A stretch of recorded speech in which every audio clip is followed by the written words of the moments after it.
It really first starts off with coming from a stance of faith. As a believer, it's part of it. Whatever your belief is, just recognizing how amazing these bodies are and that they really can heal. And it goes along with something else I like to tell people is that your disease is not your destiny. Your diagnosis is not your destiny. And just really wrapping your head around the fact that things can change. You can change the trajectory of your health by making some changes. And some of those changes are fairly simple. They're not all complex. They don't all require a prescription. Some of them just require a decision to make a change and a commitment to that lifestyle change.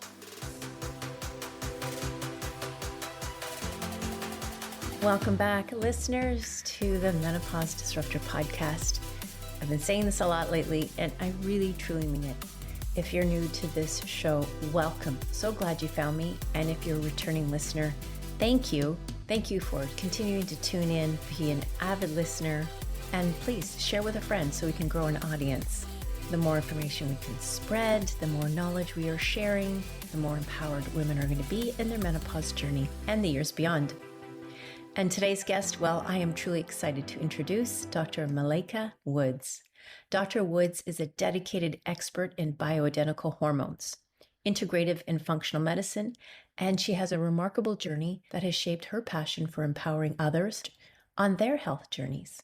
In our conversation, we will explore the philosophy that drives her practice, particularly the belief that the body is divinely designed.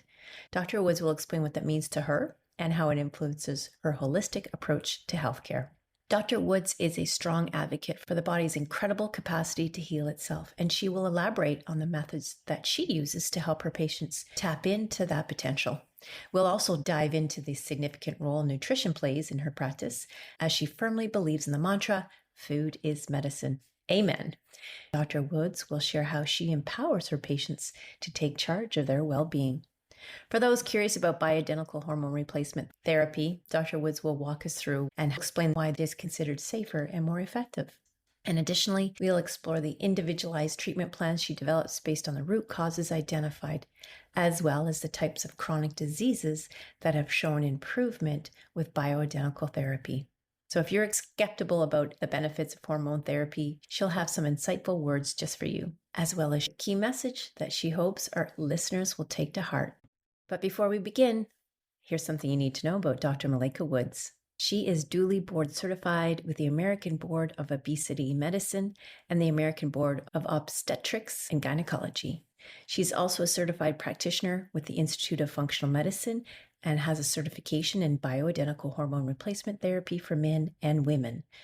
Dr. Woods is the founder of the Dr. Woods Wellness, established in 2013. She's also the #1 best-selling author of Physicians Unleashed, the Physician's Freedom Formula. And in addition to running her own independent practice, Dr. Woods also coaches other physicians and practitioners on starting and growing their independent practices. She has been a featured speaker at WorldLink medical conferences on the business of creating health. And when not working in the office, Dr. Woods enjoys singing, especially gospel music. She has been a choir director throughout the years and a wedding singer for many of her friends and family. Spending time with her wonderfully supportive husband, daughter, son, and close friends are her most treasured moments. Her secret ambition is to one day write a fictional book that gets turned into a blockbuster movie. So without further ado, please join me in welcoming Dr. Malaika Woods. Hello, Dr. Woods, all the way from Missouri. Thank you. This is going to be a great episode of unpacking bioidentical hormones and explaining estrogen therapy versus combination therapy versus compound bioidenticals and commercial. There are so many details and it can be very confusing. And you're here to explain it all to us. So welcome, first of all. Thank you so much for having me, Mary. I'm excited to have this conversation. I think right out of the bat, listeners are probably asking, what do we mean when we say bioidentical? Okay, so bioidentical simply means that the hormone has the same chemical structure as the hormones your body naturally produces. Now, bioidentical does not mean that it was derived from the earth. Like sometimes we equate natural with bioidentical. It may have been produced in a pharmacy, in a lab, But that similar biochemical structure is very important, and it definitely can have a difference in your body. And I can expound on that if you'd like me to. Well, let's just do that. Let's dive into what exactly happens with our bodies. How do they accept these hormones that are not necessarily produced within our bodies, but as I understand, mimic the role that our hormones actually play? Yes, absolutely. So when you think about it, a lot of your different cell types have a receptor and a need for hormones.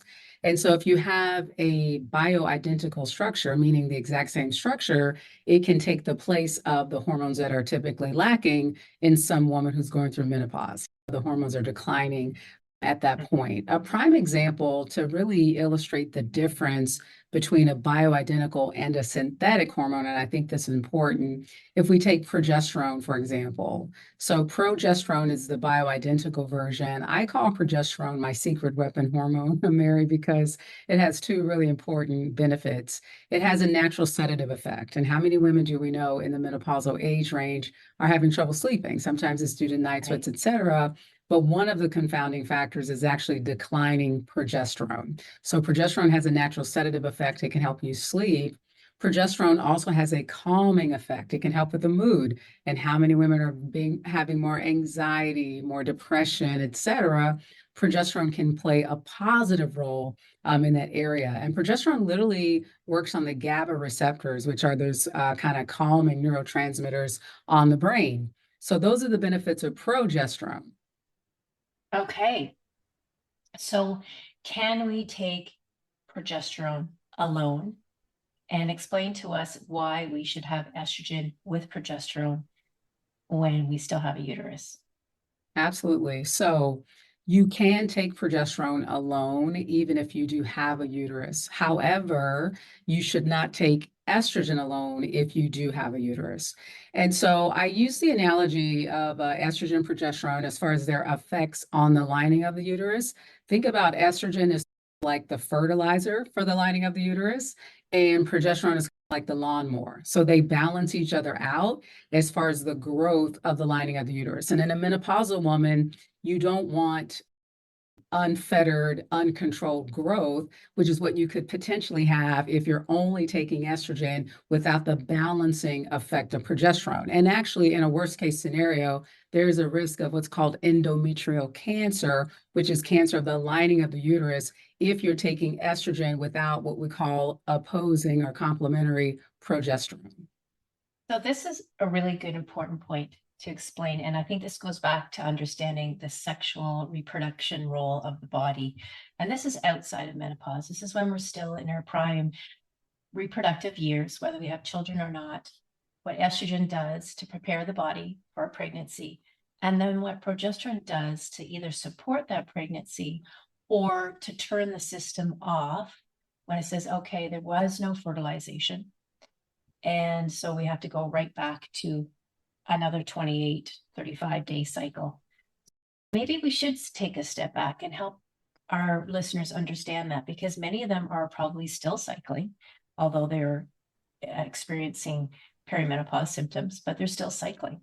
And understanding this, because when we're still cycling, but we might be in perimenopause, the window is still open for reproduction. That's right. Absolutely. I'm sure a lot of your listeners, either they know someone who had that little oops baby that came along in the perimenopausal years because they thought they were no longer fertile. So that's not true. So what happens in a normal cycle? I'll share the terminology that we use in gynecology. So cycle day one is the day you start your period. And the day you start your period, that's when your hormone levels, particularly estrogen and progesterone, are at their lowest.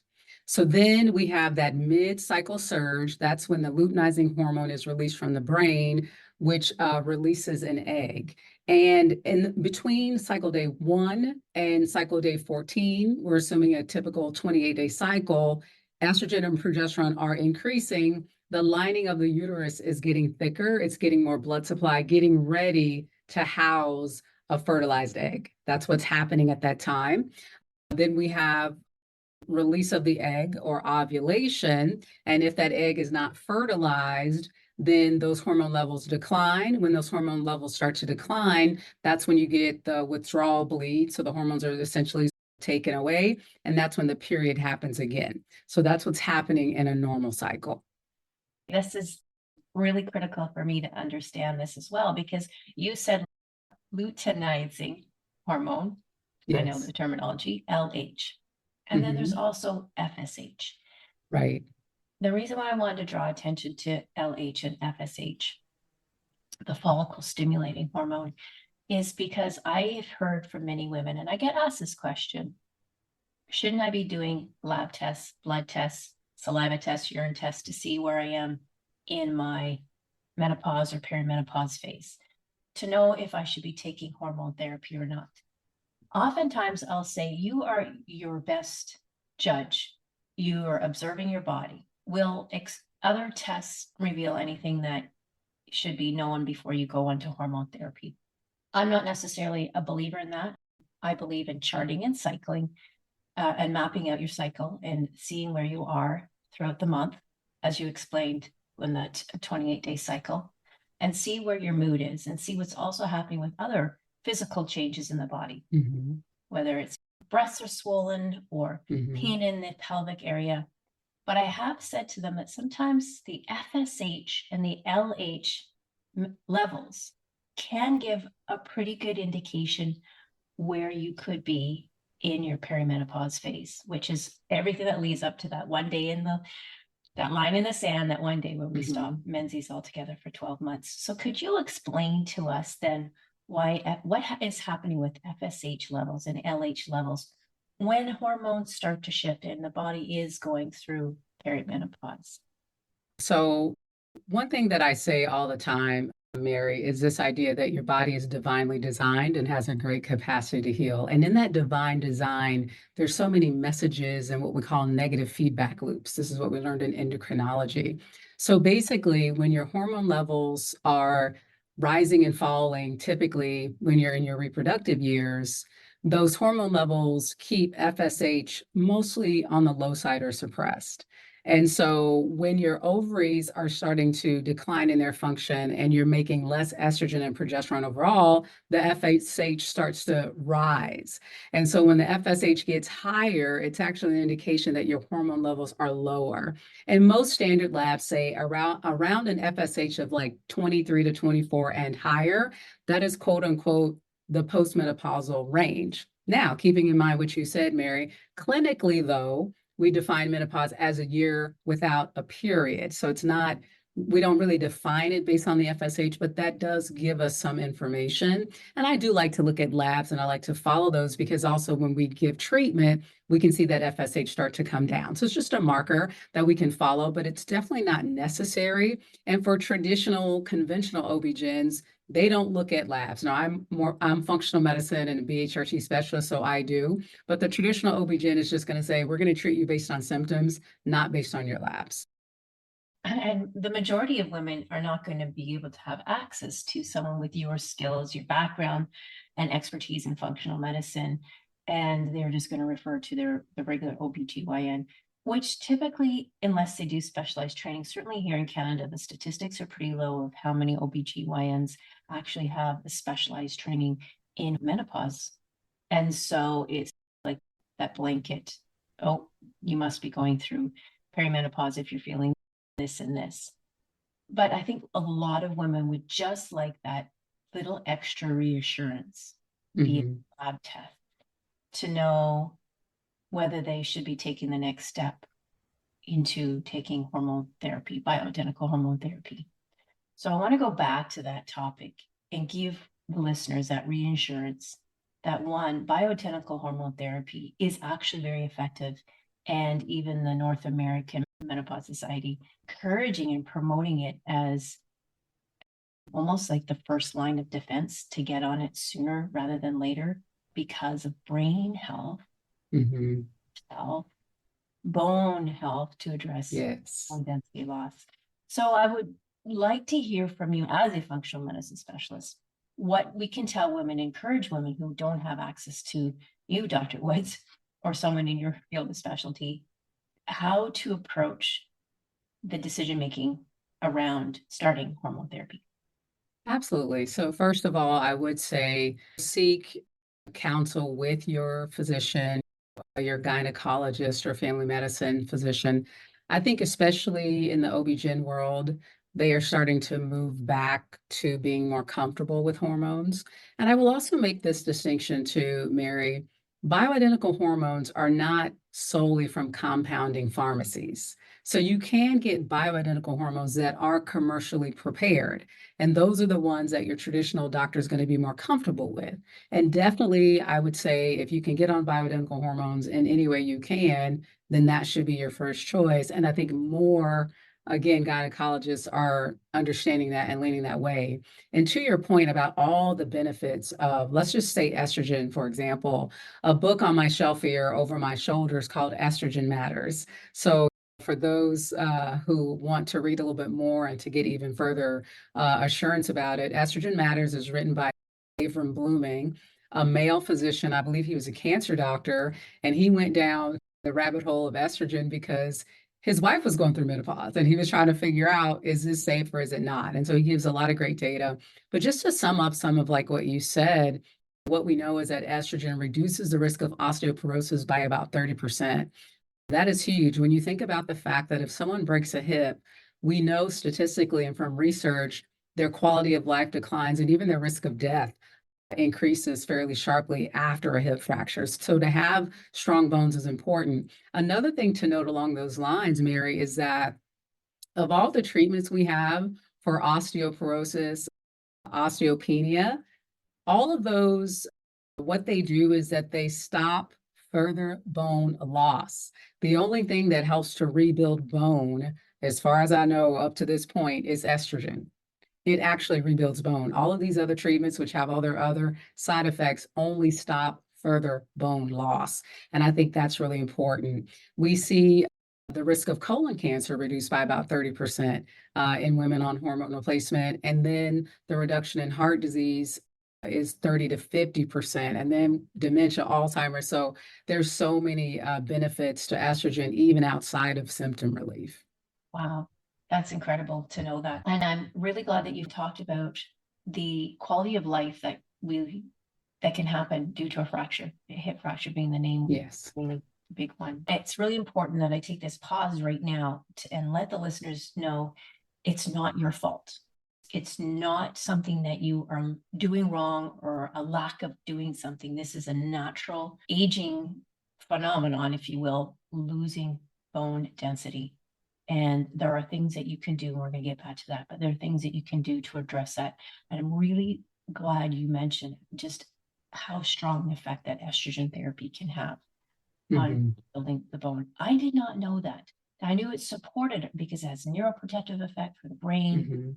It's an anti-inflammatory effects for many issues throughout lowering inflammation. High inflammation can lead to a number of health issues. But to rebuild bone, that's so powerful. And to think an accidental slip or a fall, and this could just be walking outside, tripping over the dog, slipping on some ice, anything can lead to that. As I say, this is an opportunity for us to address menopause, like a second chance almost, and build ourselves back up almost stronger than we ever were before. Yes. This is a lovely segue for me to all of that to say that I would love when you said, and I actually wrote it down, so I'm going to check my notes here, and I love this. The body is divinely designed. I love that. It's on your website. Can you explain what this means and how it shapes our approach to healthcare, or the approach that you recommend for your clients and for women? Yeah, absolutely. So it really first starts off with coming from a stance of faith. As a believer, it's part of it. And then just even if whatever your belief is, just recognizing how amazing these bodies are and that they really can heal. And it goes along with something else I like to tell people is that your disease is not your destiny. Your diagnosis is not your destiny. And just really wrapping your head around the fact that things can change. You can change the trajectory of your health by making some changes. And some of those changes, Mary, are fairly simple. They're not all complex. They don't all require a prescription. Some of them just require a decision to make a change and a commitment to that lifestyle change. That is so powerful too. And it goes back to, we've heard this so many times, it's the idea begins with a thought, and Mm, it's the intention from our thoughts that puts everything else into motion. But you added on, we have to believe. It's so yes, powerful. And that's, I want to go back to that. I've spoken with so many women that just feel like menopause has been like a death sentence. And like everything that they believed and they hung on to as who they were as women, defined by their health, even the shape of their bodies, mhm, the brightness of their skin, the the shine of their hair, to the sharpness of the brain, which is really one that's like so many women, is that brain fog. But then to take a step back and say, I can change this, but it begins with believing that I can do this. So powerful. absolutely. So when you work with women, how do you take them through the process? I like to begin with a comprehensive lab panel alongside a very comprehensive medical history. So I do a lot of virtual. It is consultative. I'm not a primary care doctor. Consider me a specialist. So it is a virtual consultation, oftentimes at first visit, but even our intake forms are probably more extensive than anyone has ever done before. We ask a lot of questions because we really want to get to know the person from all aspects. And then we take a look at those labs and then we develop a plan. Some of just talk about the hormone labs. I think it's important to look at estrogen, progesterone, and testosterone. Those are super important. We do a lot of thyroid optimization as well because the thyroid function declines also during this age range. And so once we take a look at those labs, I develop a plan and then we implement it from there. Ah, And I also kind of the functional medicine piece to that is oftentimes there isn't, you mentioned it a moment ago, Mary, that a lot of things are changing as women are maturing, as I like to say, and heading toward or going through menopause. Gut health is important. Stress is important. So some of the specialty testing, some of the functional medicine testing that we do is like stool studies and cortisol tests. And so we combine all of those things. And that's really my approach is functional medicine is the umbrella under which we do everything else, kind of root cause, natural solutions, and we bolt it all together that way. I was going to ask you then to define the difference between integrative or functional medicine versus conventional medicine. And as you said, you alluded to several times, it's getting to the root cause, which can seem so confusing and so daunting. Could you elaborate just a little bit on when you start unpacking, doing the comprehensive and detailed intake form and uncovering some of the underlying health issues? How do you start unraveling it and going back to the root to figure out, okay, this is the roadmap that a patient should go on? Sure. So going back to the definition of functional medicine, oftentimes you'll see like the depiction of a tree. A lot of business functional medicine practices show the tree with the roots. So it's the idea that one root cause can manifest itself in a lot of different ways. Oh, yeah. And at the same time, when you tackle that root cause issue, you can see benefit in a lot of different areas. Let's take inflammation, for example. Inflammation can manifest itself as brain fog. It can manifest itself as eruptions on the skin. It can manifest itself as joint pain, aches in the body. And so for each individual, the cause of the inflammation is different. So for some people, it may be related a lot to their diet. Sugar is inflammatory. I have to remind people of this. I think people kind of forget it or they come in and they're in this pre-diabetic stage and they're feeling good about being pre-diabetic and not yet diabetic. But I tell them it's not a line in the sand. Like one day pre-diabetic, next day that you're diabetic. You need to treat yourself as if you're diabetic right now in the sense of being proactive, but also understanding that you can completely reverse this. So let's say, for example, sugar is a root cause of inflammation. We start working with them on their diet, lifestyle. We have an integrative nutrition coach as well. For some people, the root cause of their inflammation may be overgrowth of bacteria or other quote unquote bugs in the gut.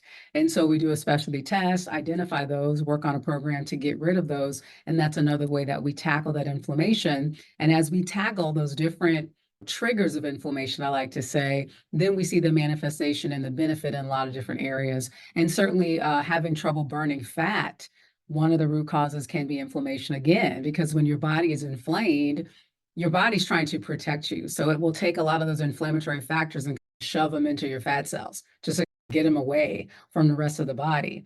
And so then it makes it harder to burn that fat, understanding that that fat is an active living organ. It's not just lying dormant. So we have to keep that in mind too. There are hormones and other things produced there also. Yeah. I'm glad that you mentioned sugar, and of course, sugar, hidden sugars everywhere. Mm-hmm. I have addressed this too, and it's been in my teachings as well, that, and I'll go back to what I referred to earlier, when you track symptom tracking and charting and paying attention to, after you eat a particular food or after a certain meal, track how you feel, but not just in the moment or the hour or two, but up to even when I think it's 2, maybe 3 or 4 days. Absolutely. The triggers, yes, that will Mm-hmm. manifest and show how it's having an effect on the body. Things that we would never pay attention to. You have a sugary snack one afternoon, and then 3 days later we can't even get out of bed because we're lethargic and feeling completely almost like a sugar hangover, if you will. Mm-hmm. I keep stressing, and nobody likes to do it, but it is important to track, to pay attention, to become your own observer. Absolutely. And become your own alchemist, which refers back to going to the root cause to heal. So then, as you start seeing the changes, or your patients, your clients are integrating these changes, what do you do? Continue doing measuring, like for inflammation, for example? It's hard to measure that. Is there a measurement for that, or is it just simply observe how they start to feel?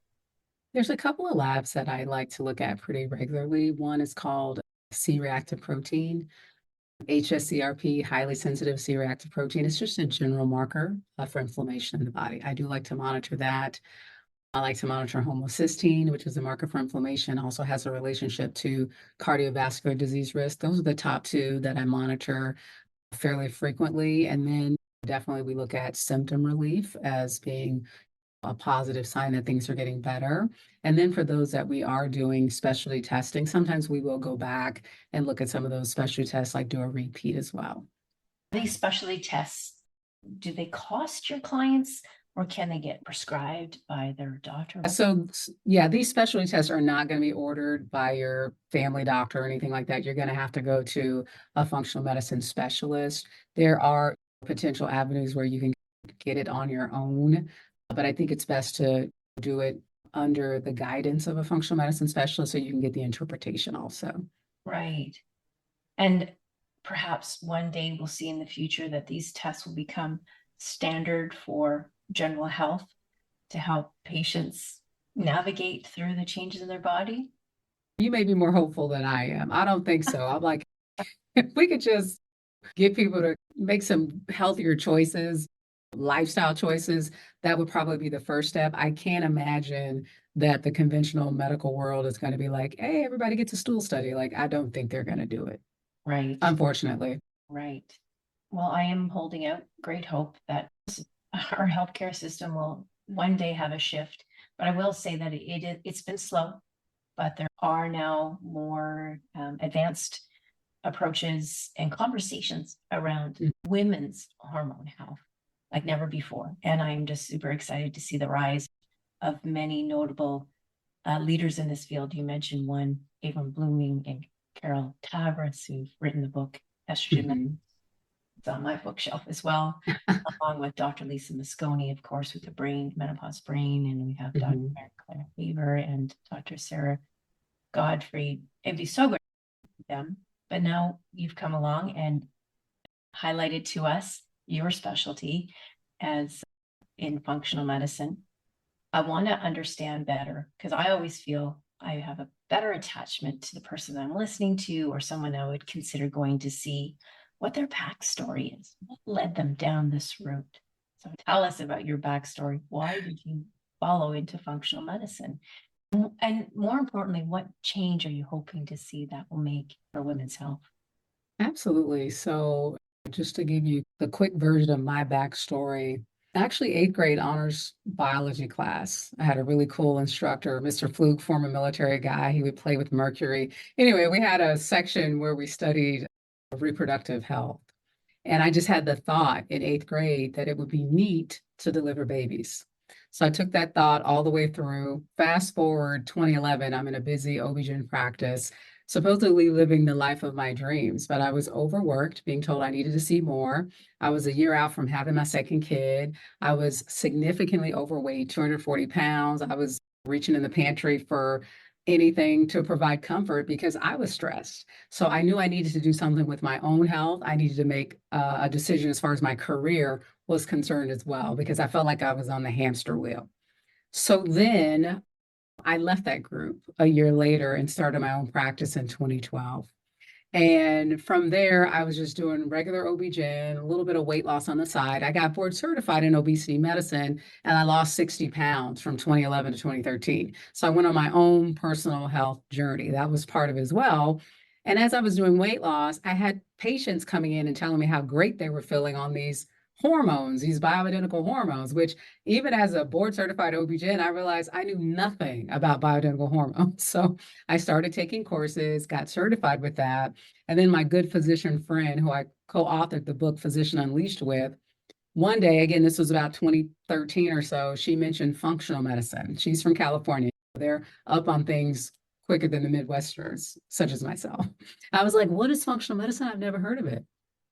And when she told me it was about root causes, natural solutions, we went and got certified in that. So this is when Mark Hyman was like the president or CEO of IFM, the Institute for Functional Medicine. So I got certified with them as well. Also, obesity medicine board certified. So I got all the certifications. But I realized that functional medicine was the missing piece. I'm like, this is the umbrella under which I do everything else from then going forward. And really, what I hope for women is to, first of all, I want to enlighten them.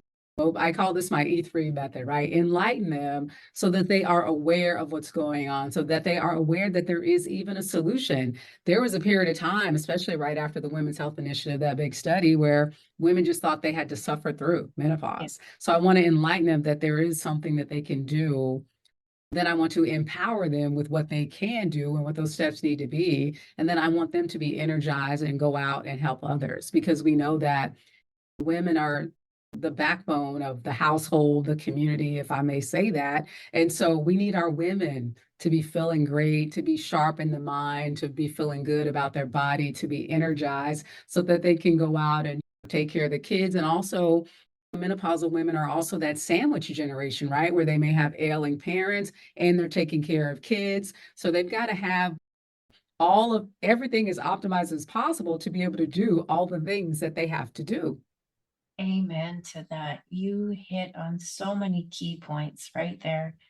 First of all, sharing your backstory. Thank you. Thank you for sharing Yes. your backstory. I think this will resonate with so many listeners. People really understand when that amygdala fires up, say, whoa, there's a story in there that resonates with Yeah. 240 pounds, Dr. Woods. Mm-hmm. I mean, I'm looking at you now. You clearly look like a sign of fitness and well-being. I'm really glad that you shared that more personal with that point, is that a lot of women, when they see that extra weight come on, they feel this is the rest of their life. We are now understanding more and more, and this is an Eastern medicine philosophy, is that menopause is actually the age of wisdom. And Mm-hmm. I'm glad that you also, to touch on what you spoke of, that wise women, the matriarchs of the family, the caregivers, the providers, everything that role takes on is so demanding. So we have to be at our prime. Absolutely. So many things so many roles to play. Yes. And the sandwich generation. And I'm glad you also touched on that, because so many women that I've been talking to and some that I work with are exactly at that. They still have children in elementary school, and they have Mm-hmm. a parent that is aging, and they're on that conversation now about home care or long-term care. Right. What happens next? So very important that we understand too that this is an opportunity for us to get wise, not just about our bodies, but wise in that role that we must play and be strong. So thank you for sharing that. I would say too, I want to share that story because I want them to understand that I understand what it means to be on a health journey. And I even had a big illness, and like I've had a lot of different health journeys, and now I am also perimenopausal. So I know that on a personal level too. I get it. I finally reached the stage that I've been talking about for years, just sharing other people's experiences. And now, oh, I get it now on a more personal level. Yeah. And there's hope. And some of that hope is in the form of, well, one, addressing our root causes, as you spoke of, beginning with the mindset that you can do this and that there is change ahead, provided that you take that first step and believe in that process, believe in that change. And then the role of bioidenticals. Now, there is a lot of skepticism out there, and I've heard all kinds now from, well, I don't know about whether I should take bioidenticals, but I have heard that if I just take progesterone in the form of a cream, such as wild yam, I'll be okay. I'd rather be more natural. I want to go back full circle and address that once again, because the skepticism comes, I believe, from a lack of information. Right. And Right. and that these are the ghosts of the WHI, where a lot of misinformation has leaked, made the headlines, and they still are the stories that are being told in many circles, including our medical practitioners. Can we address that skepticism? Say, hey, look, this is what we have wrong, this is what we know is right, and this is what they're saying is wrong about hormone therapy, whether it's estrogen therapy or combination therapy if you have the uterus. That's a bit to unpack there. Let me say this too, right off the top. Someone who is doing wild yam cream, you're still taking something that is similar to your natural progesterone. So it's going to have the same potential impact on the body. It just may not be as strong. So that's just one thing to keep in mind. And so if we take a little overview of the Women's Health Initiative, just to catch people up who aren't familiar, it was a big research study, came out in 2002. I was an OB-GYN resident, so I remember it very well. The big headline was that the study was stopped early. So what the study was trying to do was to show how Premarin and Prempro was actually beneficial for women's health. Because we used to think in OB-GYN world, we were taught put a woman on hormones once they started getting menopausal symptoms and just keep them on the hormones for the rest of their life. Because we knew it helped with bone strength. We knew it helped with the symptoms for sure. So those were the things that we knew. And so this study was trying to prove that in the gold standard, randomized clinical trial, double-blind, placebo-controlled. So that's what they were trying to do. Now, it was using Premarin and Prempro. These are synthetic hormones, Premarin, which means pregnant mare's urine. So it's coming from the urine of pregnant horses, ethinyl estradiol, and it's actually a combination of multiple synthetic estrogens. Some of them haven't even really been studied. And they were comparing that with Prempro, which is this ethinyl estradiol, along with medroxyprogesterone acetate, which is a synthetic progestin, which I said earlier in our conversation, very different from progesterone, which is the bioidentical. So a couple of problems with the study right off the bat. So the big headline was they stopped it early because of an increased risk of breast cancer, heart attack, and stroke. So everybody freaked out. Nobody was prescribing hormones anymore. I just imagine all the primary care docs were just ripping up prescriptions left and right. Only the OB-GYNs were still even brave enough to prescribe any hormones. Now, the problem with the study was, first off, the average age of the women enrolled was 62. Now, we don't start women for the first time on hormones at 62. We're usually starting women in their mid 40s, maybe early 50s. The problem is, particularly with estrogen, there is a timing component as far as when you give it and how it impacts the blood vessels. And some of this goes back even further. There was these Reese monkey studies or something. You can look that up. The guy came and spoke to our residency class, so I remember this specifically. But what they found is that if you give estrogen in a younger woman, or we'll say the younger monkey, that's how it first started, and they saw it to be true in humans. If you give estrogen in a younger woman before she has had an opportunity to create any plaque in her blood vessels, estrogen is protective. And like you said, Mary, estrogen has an anti-inflammatory impact. That's one of the things that we miss. It has an impact on keeping cholesterol levels down as well. So it can be beneficial when you give estrogen early before plaque develops. If you give estrogen later after plaque has developed in the blood vessel, then that estrogen can potentially disrupt that plaque. And if a plaque disrupts in your brain, that's a stroke. If a plaque disrupts in the vessels of your heart, that is a heart attack. So that is some of the theory behind it. What they finally started to tease out over the years of going back, revisiting the data, they found that the risk of heart attack, breast cancer, and stroke was actually significant in the Prim-Pro group. It wasn't even really in the synthetic estrogen, it was this synthetic estrogen plus the synthetic progestin. So what we understand now, it was really the synthetic progestin that was the biggest culprit as it relates to breast cancer, heart attack, and stroke. You didn't really see that with the synthetic estrogen alone. And it was actually this study, Mary, where we got the data of 30% reduction in osteoporosis, 30% reduction in colon cancer. They saw that even in synthetic estrogen. So there is benefit even if you don't get bioidentical, though we prefer bioidentical. So that's what that study showed us. And it's now 20 plus years later, and we are still trying to unravel that because most physicians, they practice defensively in a fear of being sued.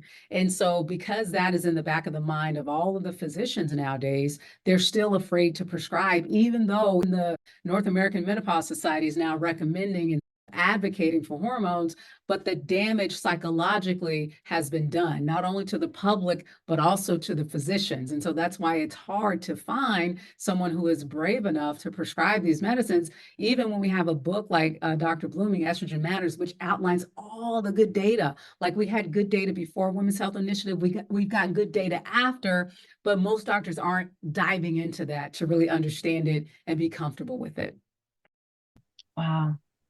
There's a lot of information that you shared there that has really uncovered some of the problems that we're facing, and women today still being gaslit and told it's just a phase, they'll get over it, and that no way in hell will their doctor prescribe hormones for them. And that's sad. Yeah, and let me say this too, and I heard another OB-GYN physician make this point, and I can't remember her name to give her credit, but this idea that if a man has an opportunity, let's say, to help his erectile dysfunction, we know that there are risks associated with that. We're well aware, but he gets to make the decision about whether he wants to take that medication or not and succumb to the potential low risk. Whereas a lot of times for women, even though we have great data to support hormones, bioidentical hormones, a lot of the women are not given the choice to decide, hey, I'm going to choose quality of life over this very small risk. A lot of women just aren't even given the choice, whereas with men, they're often given that choice when it comes to their health and choosing between quality of life versus a small risk. And this is really important to emphasize, is that all comes down to quality of life, and which is what I like to share with the women that I work with. And of course, as a doula, we can't prescribe or diagnose, nor can we counsel, but we're there as an active listener, a compassionate listener. And then I go to work and I give them the tools, such as sharing the information that you have to share today, Dr. Woods, and thank you for that, or books like Estrogen Matters, and I empower them. And that empowerment piece and the work that you're doing, that empowerment piece, is to help women understand that they are in the driver's seat, always have been, even though Yes. the power has always been in our hands. And women need to really advocate. And the best way to advocate, of course, is to go in armed with all the latest information. And I think one of the best pieces, along with the book that we've mentioned a few times, is the statement, the 2022 position statement on hormone therapy, which is very supportive of taking hormone therapies for all the right reasons that you have addressed. If I could leave our listeners with that one solid piece of information, is that you women are in control and have that power. Don't be afraid to advocate. And someone like yourself can do that in terms of arming them with the right information. But you go beyond and you work with them in terms of helping them design a roadmap to better health. I'm sure a lot of it is in your book. So can you please share with our listeners the book that you helped author? Yeah, so the book is a little bit different. It's called Physician Unleash the Physician Freedom Formula. So it's actually for physicians and practitioners who are looking to start independent practices, such as my own. So we're trying to help more practitioners to be brave enough to step out and start helping people in the way that I do. So good, because I was going to ask that question. On the one hand, the patient can be driving change, but on the other hand, we have a lot of expectations on the medical field to drive change. Absolutely. It sounds to me Yes. like stepping out and being a leader, a trailblazer, is a great way for the medical field to be able to do just that. Yeah, I'm looking to empower physicians and practitioners as well. So we need empowerment on both sides for sure. Yes, absolutely. I'm going to share all those details in the show notes along with your website. So please tell our listeners where they can find you.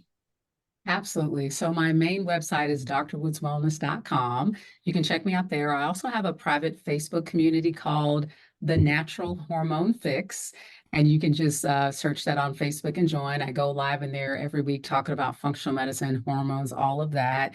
And I do want to be clear that I can help women currently who live in Kansas, Missouri, or California. That's where I'm licensed. I did a podcast before, Mary, and then people got upset. They called my office. They're like, I live in such and such state. And I'm like, oh, I'm sorry, we can't help. So again, one-on-one help is Kansas, Missouri, or California. And then again, the group is the Natural Hormone Fix. If you've got physicians or practitioners listening, I have a Facebook group for them as well called BHRT Practice Mastery. And the book is Physician Unleashed. Dr. Woods, thank you. I think just checking in and getting the information that you share on the Facebook group is another tool in the toolbox for women to feel empowered, to go forth, to seek their wisdom, and then play the role of the advocate for their own health needs. It's encouraging. Don't give up. It's an opportunity to find oneself, find new purpose. Yes. Thank you for having me. I really appreciate the conversation.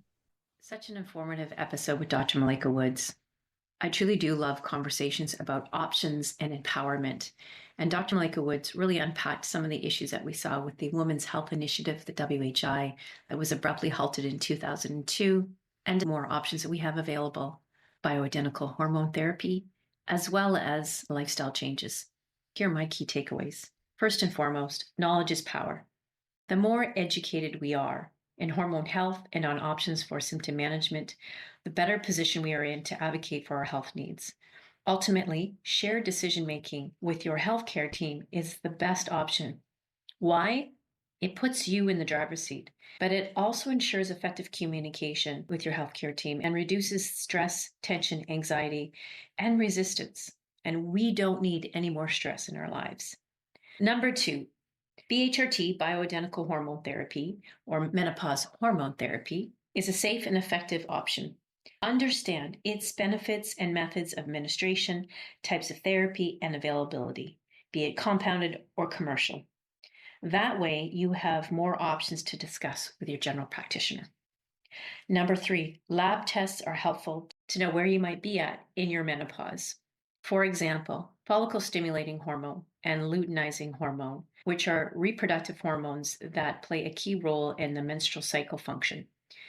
Testing those levels will indicate where you are in your menstrual cycle. And when those hormones are high, it's a good indication that estrogen is starting to decline in your body. Comprehensive tests also give a more complete picture of your overall health, including testosterone levels, thyroid, and the health of the gut microbiome. And this brings me to my next takeaway. BHRT is not the only solution for symptom management, nor should it be your first line of defense. Functional and integrative medicine looks at root causes of problems with our health, and in my humble opinion, is the closest thing to Eastern medicine that we have here in our Western culture. And why? Well, Ayurveda, which is the science of life that's been around for over 5,000 years, connects health with our dosha, which is our body's constitution. We have 3 main ones as we go through life. The kapha is when we're young, pre-adolescent. Pitta is from adolescence onward, and then we move into vata at this later stage in life. This is the dosha associated with menopause. And when we have imbalances, well, those imbalances pretty much brings about those discomforts known as our symptoms with menopause. In fact, imbalances in the vata is associated with just about everything that we're going to experience in perimenopause. So much like Ayurveda, functional and integrative medicine prescribes appropriate diet, lifestyle, and stress reduction changes first. This is your roadmap that Dr. Wood speaks about for optimal health. and the ability for our body to heal and to find relief from symptoms and ailments free from pharmaceuticals and without sole reliance on BHRT is a wise choice for menopause symptom management. And that is what Dr. Woods means when she says that our body is divinely designed and has great capacity to heal. Nevertheless, BHRT has had its day in court and will continue to be resisted and questioned.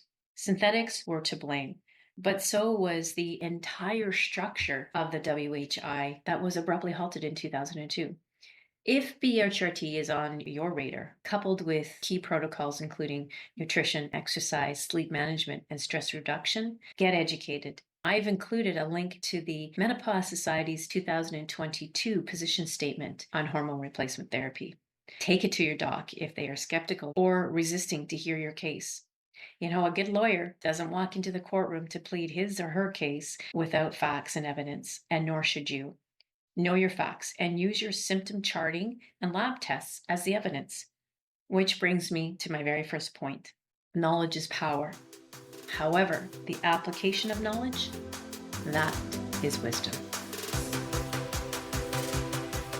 If today's insights resonated with you, I'd love for you to be part of our growing community of menopause disruptors. Hit that subscribe button wherever you're listening right now. And if you know someone who can benefit from these conversations, please share this episode. Sometimes a simple act of sharing can be the first step in someone's healing journey. And hey, if you're ready to take the next step in your menopause journey, I'm here to support you. You can find all my services, including my comprehensive Menopause Intelligence digital course, one-on-one coaching programs, and workplace education services at mlcoaching.com. It's in the show notes.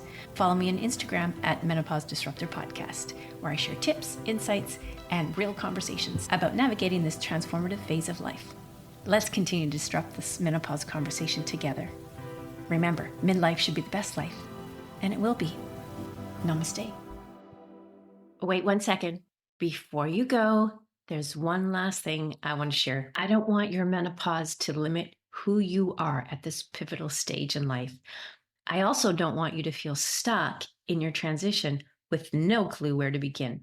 So I developed a program to help you on the journey. It's called none other than the Menopause Intelligence course. I'd love for you to join me on an enriching, transformative experience designed exclusively for individuals ready to take agency of their menopause and not be slowed down in their experience. This 8-module course is fully self-directed, specifically crafted to explore essential aspects of the menopausal experience, blending scientific insights with practical strategies to empower your decision-making. We explore the science of hormones and the resulting mental, emotional, and physical changes associated with hormonal fluctuations. We also cover a range of holistic strategies and practices, inviting you to tap into your inner wisdom for symptom management. You'll be empowered to make important healthcare decisions.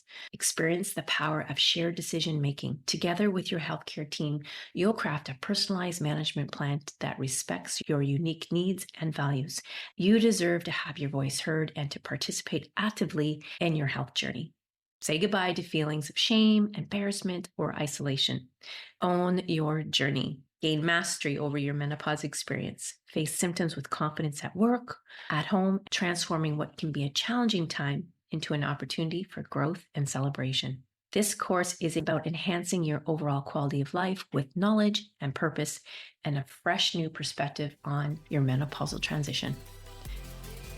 There's a reason why Ayurvedic philosophy recognizes menopause as the age of wisdom. You're a wise woman, so let's get wise together.